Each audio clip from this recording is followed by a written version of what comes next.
Time magazine का एक article है, द मी जनरेशन। ये जो बेबी बूमर्स होते हैं, ये मिलेनियल्स से पहले की जो जनरेशन, उसको बेबी बूमर कहते हैं, उसको कहते थे मी जनरेशन। और जो मिलेनियल्स हैं उनको कहते हैं मी जनरेशन, यानी नार्सिसिज्म बहुत पीक पे है। और जो जनरेशन जी है उसको ज़ॉम्बी जनरेशन कहते हैं।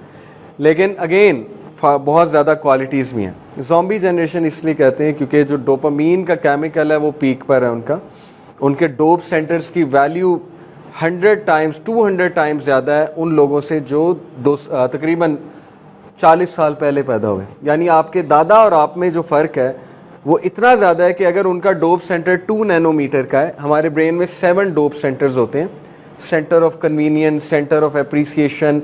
जब भी कोई ऐसा काम होगा जो कन्वीनियंट है, उस डोप सेंटर से डोपामीन निकलेगा, आपको मज़ा आएगा।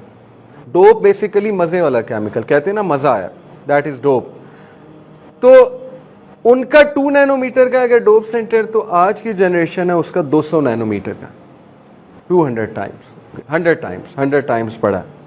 और क्या होता है जब डोप सेंटर बड़ा होता है? जब डोप सेंटर बड़ा होता है तो मज़ा ज़्यादा चाहिए, अदरवाइज तो डोप निकलेगी नहीं। मिसाल के तौर पे इसकी मिसाल ऐसे भी देते हैं ना साइकोलॉजिस्ट के, love marriage versus arrange marriage. Love marriage में क्या होता है कि वो दोनों एक दूसरे के डोप सेंटर जो है बहुत बढ़ा देते हैं, तारीफ़ें कर कर के, शायर व शायरी, गाने सुना के। शादी के बाद जब थोड़ी सी रियलिस्टिक लाइफ आती है, रिस्पॉन्सिबिलिटीज़ आती हैं, गाने गुने बंद हो जाते हैं, तो फिर वो मज़ा नहीं आ रहा होता। वो कहते हैं मोहब्बत ख़त्म हो गई। वो मोहब्बत ख़त्म नहीं होती है, वो असल में वो वाली चीज़ नहीं आ रही है जिसके आप आदी हो चुके हैं। तो अब जब तक उसी रवैये पे वापस नहीं जाएंगे तब तक वो चीज़ नहीं आएगी। इतना जो है वो नुकसान होता है, ठीक है। इसीलिए इस्लाम ने जो लाइफस्टाइल दिया है वो आपकी बेहतरी के लिए, आपके केमिकल्स की बेहतरी के लिए, आपकी बायोकेमिस्ट्री की बेहतरी के लिए। इस्लाम ने क्या कहा? कोई पसंद है तो निकाह करो। ये क्या तरीका है कि रिलेशनशिप लगा लिया, शादी से पहले ही जो है शादी कर लिया, अभी शादी नहीं हुई है, रिलेशनशिप लगा लिया। और वो fear of missing out, FOMO है ना बेसिकली। मैंने जितनी यूथ से बात की वो कहते हैं नहीं, अगर हमने बात करना छोड़ दी तो ख़त्म हो जाएगा।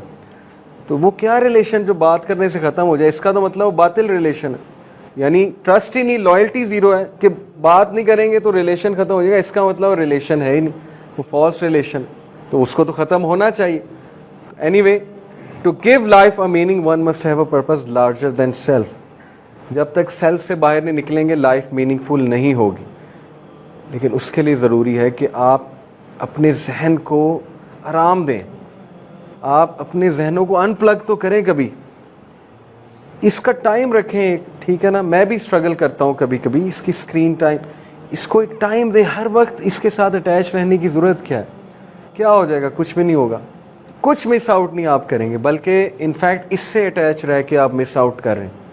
इतने मोमेंट्स मिस आउट कर रहे हैं। शायद आपने लास्ट टाइम अपनी कमरे की छत पता नहीं कब देखी होगी, आसमान तो दूर की बात है, कमरे की छत पता नहीं आपने लास्ट टाइम कब देखी होगी। गौर से आपने अपने घर का गार्डन या माँ बाप की शक्ल लास्ट टाइम गौर से कब देखी? माँ बाप का हाथ पकड़ के लास्ट टाइम गौर से कब? गौर से, ये नहीं चलते फिरते, गौर से कब देखा कि मेरे अम्मी अबू बूढ़े हो रहे हैं? देखा है हमने? नहीं देखा। क्यों? इस चीज़ ने जकड़ लिया हमें। जब ये छोटी छोटी चीज़ें मिस आउट हो रही हैं तो फिर वो बिगर चीज़ें, बिगर पर्पस, वो कहाँ, फिर उसको कहाँ सेट करेंगे आप कि मैं दुनिया में करने क्या आया था? वो तो डेफिनेटली मिस आउट होगा, क्योंकि वो तो हायर लेवल थिंकिंग है, वो तो अचीव ही नहीं हो सकती जब तक एक बंदे को वो एहसास ही नहीं हो रहा है मैं करने क्या आया हूँ। तो उसने क्या कुरान और हदीस पढ़ना, उसने क्या जो है रिलीजन को रिसर्च करना जाके, उसके लिए ज़रूरत ही नहीं है। कहता है मुझे ज़रूरत ही नहीं इस चीज़ की, तो मैं पढ़ूँ क्यों? ठीक है ना, मेरी लाइफ ज़बरदस्त जा रही है, मैं क्यों पढ़ूँ? वजह वही डिसेप्शन है। बहुत बड़े धोखे में हम, शैतान ने मुज़य्यन कर दिया अमाल। अब हम समझते हैं कि गुजारा हो सकता है, रिलीजन की कोई ज़रूरत नहीं है, गुजारा हो सकता है। फिर एक और कोट है इसका, विल स्मिथ का, बड़ा अच्छा कोट है। Will Smith is one of the decent actors. Will Smith हो गया, कियानो रीव्स हो गया, जिम कैरी, ये कुछ डिसेंट एक्टर्स हैं हॉलीवुड के। ये कहता है too many people spend money they haven't earned to buy things they don't need to impress people they don't like. कि हम जिंदगी कैसे गुजार रहे हैं कि वो चीज़ें खरीद रहे हैं जिनकी ज़रूरत नहीं है, उन पैसों से खरीद रहे हैं जो हैं ही नहीं, मॉर्टगेज सिस्टम, और वो लोन ले लो, स्टूडेंट लोन वगैरह वगैरह, to impress people they don't like, उन लोगों को इम्प्रेस करने के लिए जो हमें असल में पसंद ही नहीं। हमें भी पता है कि ये लोग मीन हैं, लेकिन बस वो खुश करना पड़ता है। लाइफस्टाइल ऐसा बन गया ना, खुश नहीं करेंगे तो उस सर्कल में नहीं बैठेंगे, उन जैसे नहीं होंगे तो नहीं बैठेंगे। कितने यूथ आते हैं हमारे पास, उनके दोस्त इंतहाई कमीने हैं, sorry to use that word, लेकिन वो उनके साथ नहीं, दोस्ती नहीं छुड़वा सकते, क्योंकि उठना बैठना उनके साथ है। वो दौलत है उनके पास, गाड़ियाँ हैं, सब कुछ है, वो उनमें जलील होते हैं जाके, लेकिन दोस्ती नहीं छोड़ सकते। क्यों?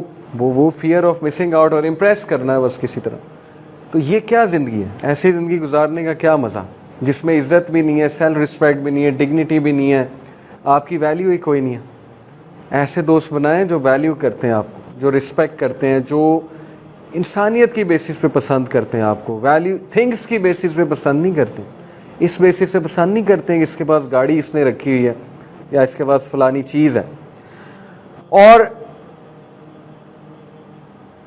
साइंस का जो फितना, unfortunately science was supposed to be a branch of knowledge जो हमें ये सिखाए कि नेचुरल वर्ल्ड को स्टडी करो और उसमें अल्लाह के साइंस देखो और उससे इंसानियत के लिए कोई फ़ायदेमंद चीज़ बनाओ। ये साइंस थी। आज साइंस क्या बन चुकी है कि रिलीजन को रद्द करना है तो साइंस है, मोरालिटी को रद्द करना है तो साइंस लेकर आओ। आज मकसद ही तब्दील हो गया साइंस का, और विल ड्यूरेंट ने इसी को कोट किया कि साइंस विदाउट फिलॉसफी, फ़लसफ़े के बगैर साइंस, हर चीज़ का ना एक फ़लसफ़ा होता है। जैसे एथिक्स का एक फ़लसफ़ा है, मोरालिटी का एक फ़लसफ़ा है। क्या फ़लसफ़ा है? कि मॉरल और एथिकल आप नहीं होंगे तो ज़िंदगी नहीं चलने वाली। ये फ़लसफ़ा है, उसके पीछे की ज़रूरत है इसकी। साइंस का भी एक फ़लसफ़ा था, और फ़लसफ़ा ये था कि साइंस से नेचुरल वर्ल्ड को स्टडी करो, स्टडी करके ह्यूमैनिटी की आसानी के लिए, आसाइश के लिए कोई चीज़ बनाओ।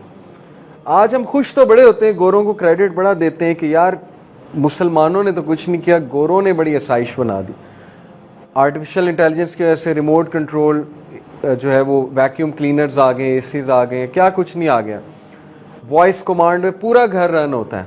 लेकिन ये हमें नहीं पता है कि वो सब कुछ इज़राइल जो साइबर सिक्योरिटी में जितना आगे इज़राइल है, 15 मिनट की एक डॉक्यूमेंट्री है कि how Israel controls the cyber world. ये सिर्फ देख ले यूट्यूब पे जाके और आपकी आंखें खुल जाएंगी। इस वक्त इज़राइल ये कर सकता है कि जिसके पास कंप्यूटर ऑपरेटेड गाड़ी है उसको वो जैम कर सकता है, किसी भी वक्त इज़राइल उसको जैम कर सकता है, उस गाड़ी, रिगार्डलेस वो गाड़ी कहाँ है और किसके पास।